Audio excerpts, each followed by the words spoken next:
world domination. Kasi umabot na siya ng Portugal. Tapos pati China. May comedy side din pala ang mga from China. So, China, umabot na ng Brazil. Sa Brazil, sobrang patok na patok siya. As in, finalo na rin nila ako.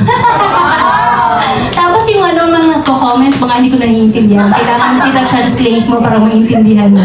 Nakakakilig na after 26 years, parang nabuhay ulit yung song ko. Parang ilang beses na siya nabuhay yung kanta na to hanggang ngayon. Nakakatawa na nabubuhay at nabubuhay siya. Hindi siya nababatay. Tapos ngayon nag-reach na siya ng Portugal, may Spain, ang dami. Kasi tinatag nila ako. So, merong from Spain, merong Vietnam, Indonesia, China, Portugal, yun. Ano ba? Korea, wala pang Korea. Calling, Taiwan, gano'n. Nakakatawa. Sobrang nakakatawa. Kaya, hindi ko lang alam kung ikakatawa ko ba na naging parody siya.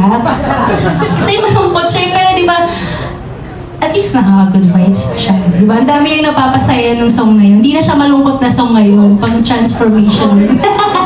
Sample. Sample.